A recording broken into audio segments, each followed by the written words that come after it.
नमस्कार दोस्तों, मैं सुरेश गंगवार आप सभी का स्वागत करता हूं अपने YouTube channel basic education by Suresh Gangwar पर। तो दोस्तों, ये मेरे हाथ में KVS साइंस का पेपर है।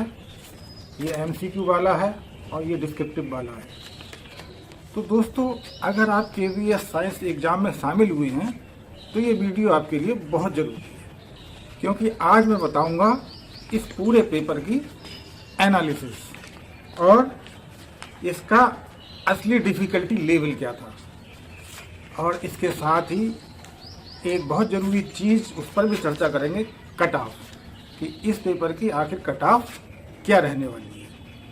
तो ध्यान से देखिएगा दोस्तों, वीडियो आपके लिए बहुत ज़रूरी है, क्योंकि इसी से आपको पता चलेगा कि आपका सिलेक्शन होगा या नहीं।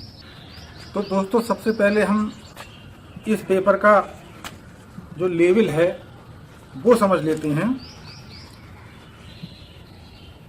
कि इस बार ये पेपर देखने में तो इजी था, लेकिन अंदर से थोड़ा ट्रिकी था।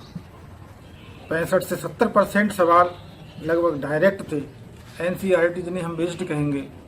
20 से 25% सवाल मॉडरेट थे और लगभग 10 से 15% सवाल ऐसे थे जो कि सिलेक्शन तय करेंगे। अब इसकी हम सब्जेक्ट वाइज अगर एनालिसिस करें तो दोस्तों, इसको हम कुछ पार्ट्स में डिवाइड करते हुए एनालिसिस करेंगे। सबसे पहले हम देखेंगे इसका बायोलॉजी का पार्ट। तो बायोलॉजी ने दोस्तों किंग का काम किया है, सिलेक्शन में किंग का रोल निभाया है। सबसे ज़्यादा सवाल बायोलॉजी से आए हैं और वो भी डायरेक्ट NCERT से। Digestion, hormones, reproduction, human physiology, इन चैप्टर्स को कवर करते हुए बहुत सारे सवाल पूछे गए हैं। अगर आपने NCERT पढ़ी है तो यहाँ से फुल मार्क्स पॉसिबल थे। और अगला सेक्शन इसका दोस्तों केमिस्ट्री का। केमिस्ट्री सेफ जोन में रही, लेकिन साथ साथ वो स्कोरिंग भी थी दोस्तों।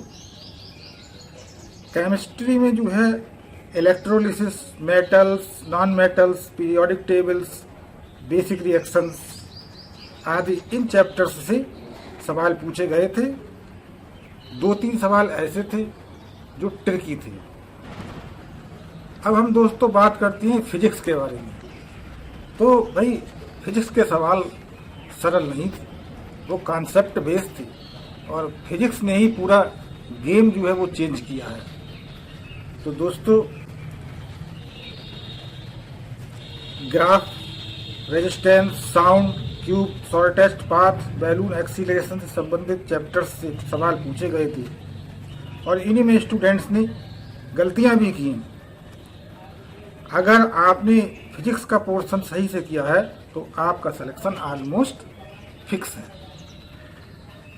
ग्राफ वाला सवाल, resistance, metallurgy, cube path, balloon वाला, अगर इनसे संबंधित जो सवाल आए थे फिजिक्स में वो आपने कर लिए तो काफ़ी हद तक आप काफ़ी ज़्यादा स्कोर करेंगे। अब दोस्तों बात करते हैं अटेम्प्ट की, कि बच्चों ने अटेम्प्ट कितना किया है।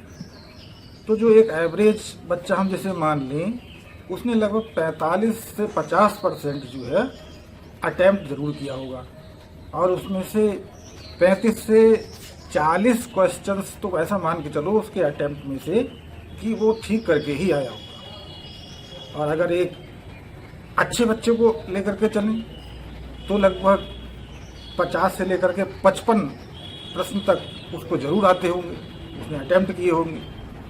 और उस अटेम्प्ट में से 40 से लेकर के 45 बल्कि कहूँ 48 सवाल तक लगभग उसके सही भी रहे होंगे। तो ये तो बात रही दोस्तों MCQ की। अब थोड़ी ये जो डिस्क्रिप्टिव वाला पोर्शन है इसके बारे में बात कर लेते हैं। ये डिस्क्रिप्टिव पेपर की एनालिसिस करते हुए मैंने ये पाया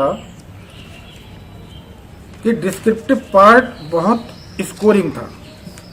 फिजिक्स के न्यूमेरिकल इजी थे, केमिस्ट्री रिएक्शंस डायरेक्ट थी, biology theory direct NCERT based आई थी, और जिसने भी प्रिपरेशन की वो यहाँ से फुल मार्क्स ले सकता है।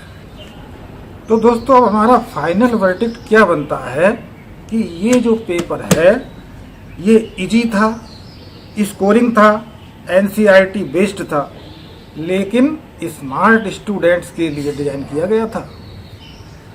जिसने भी एक्यूरेसी रखी होगी वही सेलेक्ट होगा। आइए दोस्तों अब बात करते हैं इसके सबसे महत्वपूर्ण हिस्से पर, फाइनल कट ऑफ पर, कि आखिर इसकी कट ऑफ कितनी रहने वाली है। तो दोस्तों विभिन्न सोशल मीडिया ग्रुप्स के द्वारा, व्हाट्सएप ग्रुप्स से जुड़े लोगों के द्वारा इसकी कट ऑफ का जो अनुमान लगाया है वो उसके अनुसार लगभग जनरल की 78 to 84, OBC की 75 to 82 रहने का अनुमान है, SC की 68 से 75 और ST की 65 to 70। तो ये कट ऑफ इसकी जाने वाली है दोस्तों। तो दोस्तों अब कमेंट में नीचे आप लोग भी बताइएगा कि आपको कितने क्वेश्चन सही लग रहे हैं, कितना आपने स्कोर किया है। उसके हिसाब से मैं आपको बताऊंगा कि आपके सेलेक्ट होने के चांस कितने हैं। और दोस्तों अगर आपको ऐसी ही ऑनेस्ट एनालिसिस चाहिए तो कृपया मेरे चैनल को सब्सक्राइब करें, लाइक करें और शेयर करें। जय हिंद।